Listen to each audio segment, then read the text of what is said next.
help you? Yeah. My name is Eve Carter, and I have an appointment with... Oh, of course, Mrs. Carter. Mr. Carmichael is expecting you.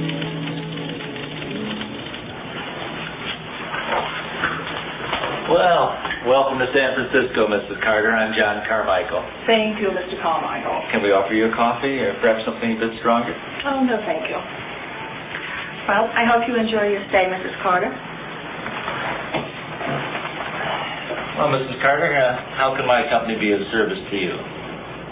I'm a very wealthy woman, Mr. Carmichael. Congratulations. But I'm not as wealthy as I was a year ago. Oh, I'm sorry to hear that. Of course, inflation being what it is, few of us are. 5 years ago, my husband died. He was the chief executive officer and major stockholder of East West Industries. Other than a small amount of property and some stock in the company, everything else was left in a trust to our son, Mark. What happened? Mark's 25th birthday. I beg your pardon? Mark inherited everything when he was 25. That was 3 years ago. I take it he assumed a greater role in the business? Hardly. If anything, he was even less interested than before. No, I had two sources of income. I had the dividends from the amount of stock that I had in the company. And my son's generosity. Today, the stock is practically worthless. Why, in the last 3 years, it has fallen over 105 points on the big board. That's 105 points, Mr. Carmichael. Is Mark aware of the situation? Mark has caused the situation. He's never cared about the company, only in spending the company's money. And in the last 3 years, well, he has just spent over $6.5 million on toys and on flesh. He has the ultimate veto power. He uses it every chance he gets for whatever reason, whenever the board of directors meets. Mr. Carmichael, my son is pissing away my money. Well, if the money is legally his, there's very little we can do about it. Certainly there's nothing I can do about it. Well, there was a time when I had a certain amount of control over Mark. I'll never have that control again unless I have some help. Well, what kind of help? My son has a weakness, Mr. Carmichael. I was always able to prey on this weakness, and in that way I had control over Mark. What is this weakness, Mrs. Carter? Sex. Oh, don't be so shocked, Mr. Carmichael. As I became older, well, he wanted experiences with girls his own age. Now he has them. The only problem is that is all that he cares about. So, while he is having his flings, the business is going bankrupt. So am I. But I could control him again, if I was 20 years younger, Mr. Carmichael. And that's how you can help me. Forgive me, Mrs. Carter, but I'm hardly in a position to make you 20 years younger. Would that you could. No, not me, but someone like me. Someone beautiful and forceful enough to be able to turn a young man's head around. But willing to take her orders from me. There just might be such a woman, Mrs. Carter. We have an operative working for us here in San Francisco. She could be on a flight to New York tomorrow morning. She would have to be very special, Mr. Carmichael. As clever as she is beautiful. I could brief her on my son, everything about my son. Well, basic information would do to begin with. Photographs, names of friends, daily routine, that sort of thing. How would she operate in New York? How will she make contact with Mark? Well, leave that to me, Mrs. Carter. We have an operative in New York who will make the initial contact, and Sunny, that's her name, by the way, will be introduced through her. It's less obvious than making direct contact. Are you sure she's the right one? Mrs. Carter, she's the only one. Oh, well, yes.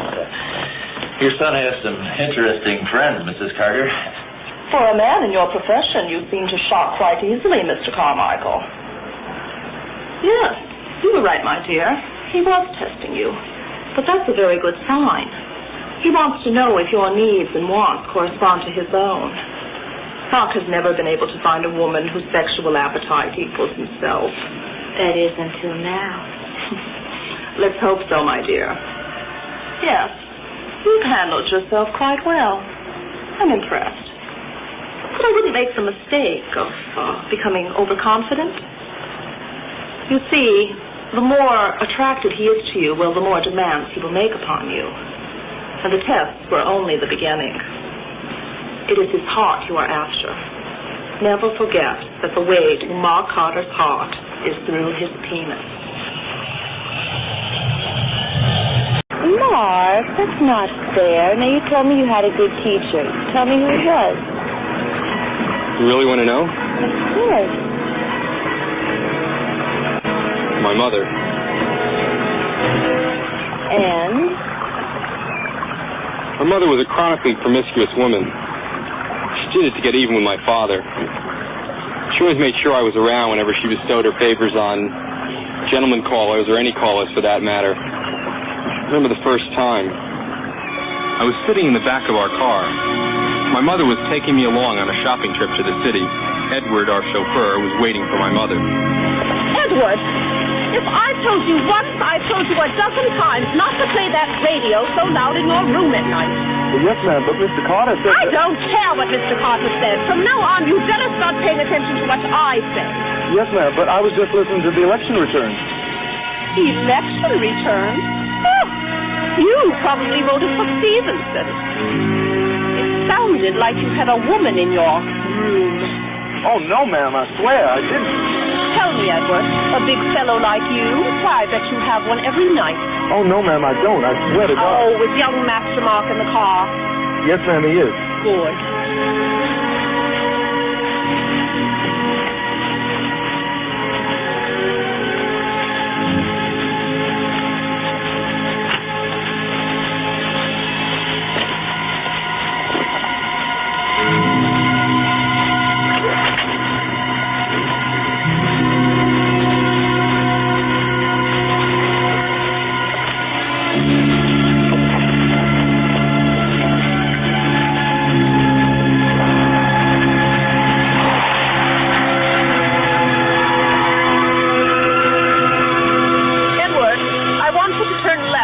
Down into this deserted road.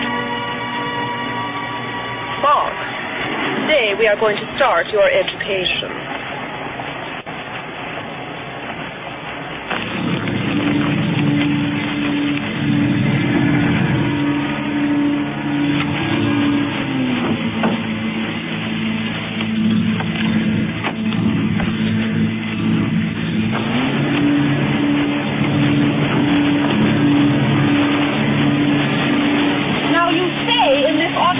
Like a good little boy.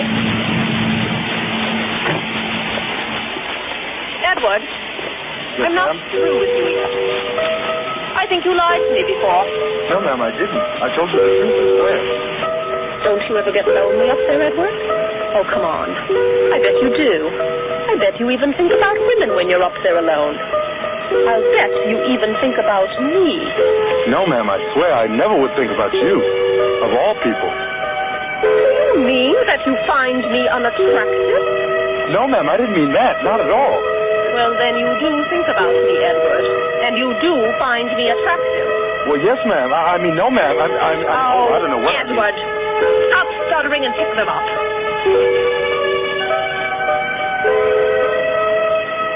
Tell me, Edward, what did you think about when you thought about me? It's all right, Edward. You can tell me. After all, I was there, wasn't I? Did you think about my legs, Edward? I'll just bet you did, didn't you? I bet you wondered what it was like to touch them. Or perhaps to kiss them? Oh, get up, Edward. For God's sake, don't grovel. Please, ma'am, But, ma'am, young Master Mark is in the car. He can see us. Let him. It's all part of his education. I want you to touch my breasts, Edward. But, ma'am, young Master Mark.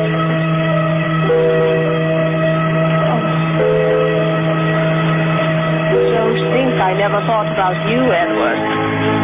I've often wondered what you looked like with your trousers down.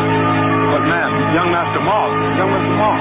Oh, pull your trousers down, Edward. Pull them down!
about your progress. Oh, Mrs. Carter, you should know more than anyone that Mark must be treated delicately. Yes, well, I need to remind you that we're dealing with a great deal of money here. Money which is the concern of several people, powerful people. Just what is it you're trying to say, Mrs. Carter? The temptation could be too great for you, my dear. You could be tempted to go it alone. You could be tempted to keep it all for yourself. I've told you before, Mrs. Carter, I'm a company girl. Be warned. You signed a paper in the beginning stating your intention in this matter. If Mark ever found out, he'd drop you like a hot potato. Be warned.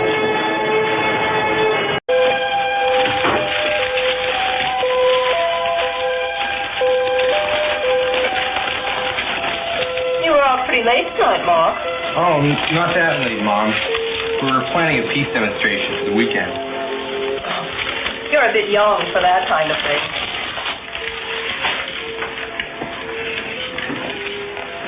Mark, what was it you stashed under your pillow when I came in? Oh, nothing, Mom.